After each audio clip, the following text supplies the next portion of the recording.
right, so electric flux. Electric flux is related to how much electric field is passing through a given area.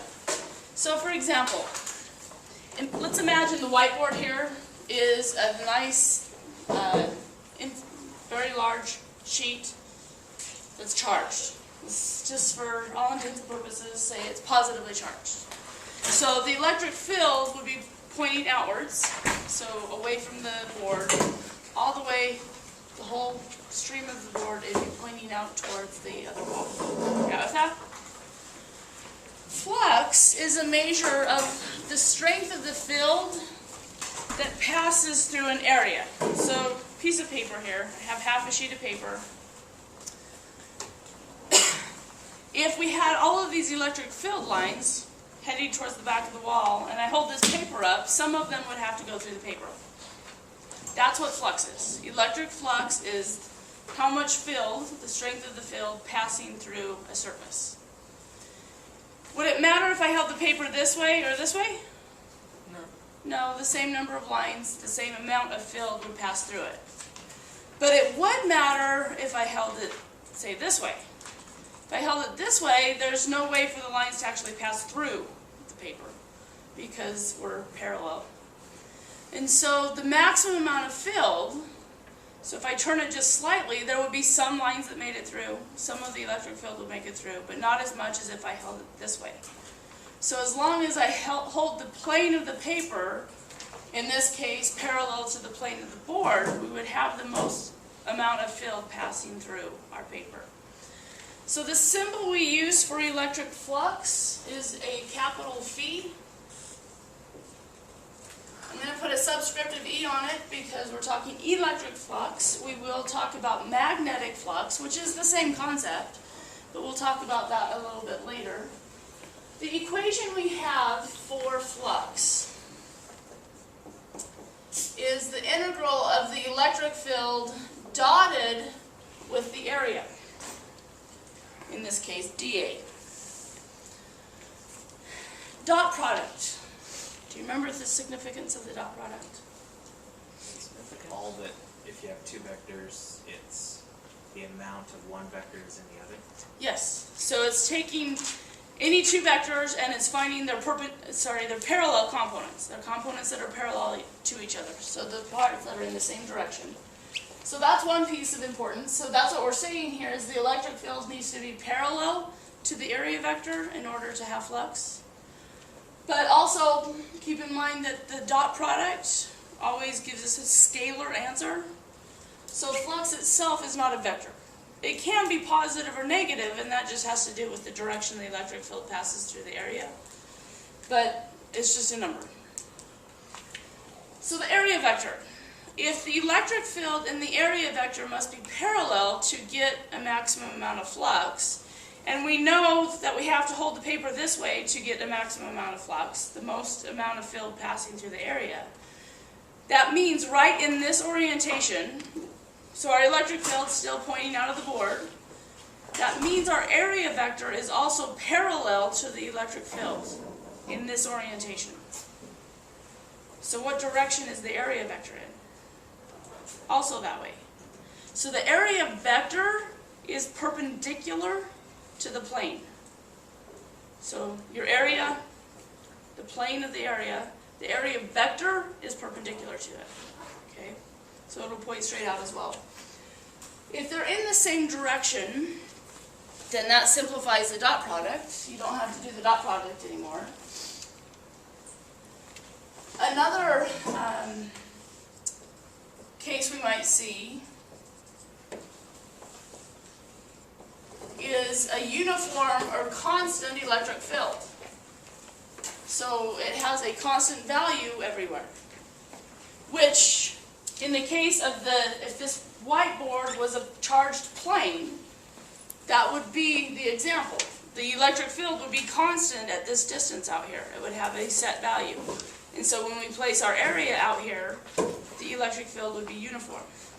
If electric field is constant, if it's uniform, well, when we integrate a constant, the constant comes out of the integral sign, integral of dA is simply going to be A. So we can simplify our equation for flux to be simply E dotted with A. And that's only in the case where the electric field is uniform. Okay, if the electric field is not uniform, for example, let's say we had just a point charge and it's creating an electric field in all directions, so radially outwards, radiating.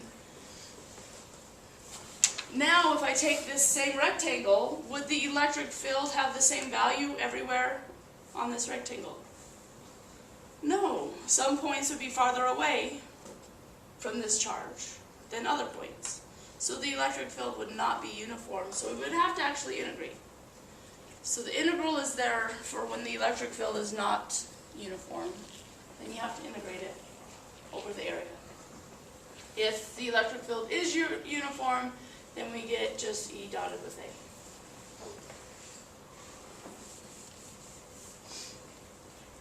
Let's do an example. Let's say we have an electric field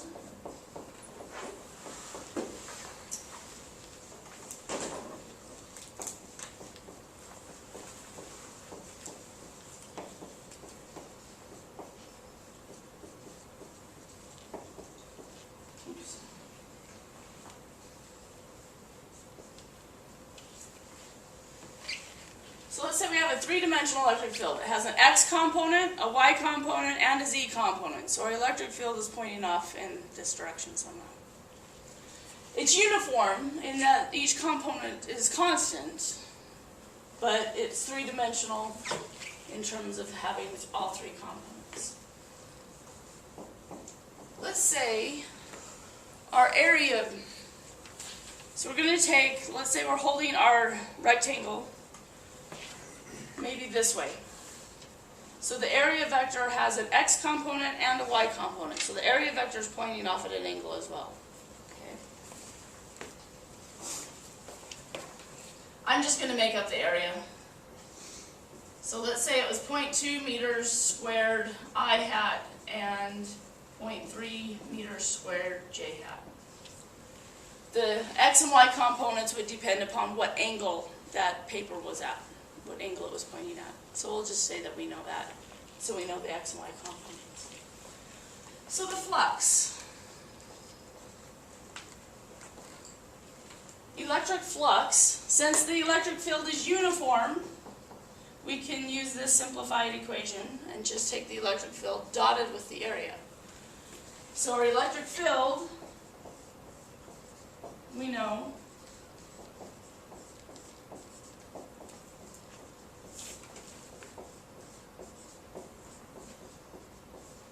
we need to dot that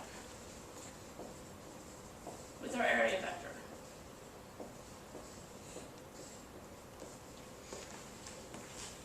Anyone remember how to do the dot product? Multiply the terms in half again. Yeah, multiply like terms. So you multiply the X component with the X component. So we get 200 newtons per coulomb timed with 0.2 meters squared. Then we add the Y components multiplied together, so the 300 newtons per coulomb times the 0.3 meters squared, plus the Z components, but the area vector has no Z component, so 0 for that Z component. So we just multiply the X components, multiply the Y components, multiply the Z components, add it all up. So this is what, 40, this is 90. So our electric flux ends up being 130. Units are simply Newton meter squared over coulombs. We don't have a special term that we use to state that. We just leave it as Newton meter squared over coulombs.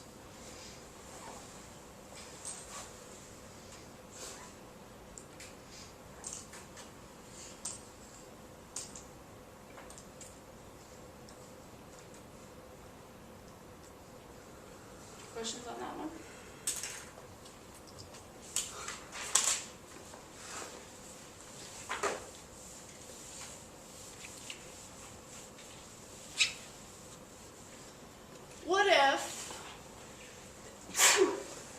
Bless you.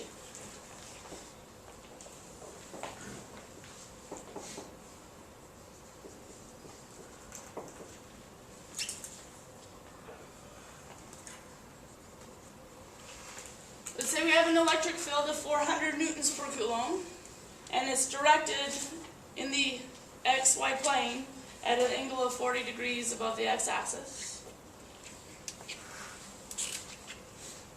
Let's say we have our rectangle, and the area of that rectangle, I don't know what it actually is, so let's say our rectangle has an area of 0.2 meters squared. What would be the flux through that rectangle?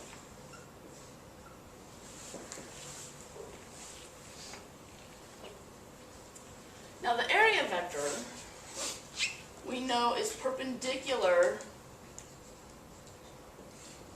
to the plane of the rectangle. So the area vector in this case will be along the x-axis, while the electric field has an x and a y component. Again, the electric field is uniform, so we can use this. We said the dot product is simply taking parallel components. So if we can find the component of the electric field that's parallel to the area vector, then we're good to go. How do we find the component parallel to A? 400 cosine 40. Right. So 400 newtons per coulomb, the x component's along the side. So we're adjacent to the 40, so cosine 40. So that's the component of the electric field parallel to the area vector. So since we have parallel components, we simply need to multiply them together. And that will simply be the flux.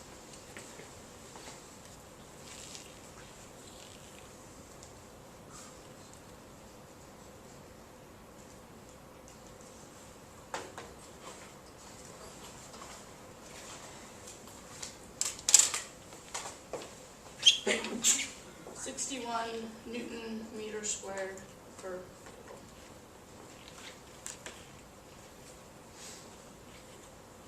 So basically the flux is just telling us the strength of the field passing through any given area. In and of itself, it doesn't tell us a whole lot. But it is, if used in conjunction with some other quantities, we can actually use it to find electric field.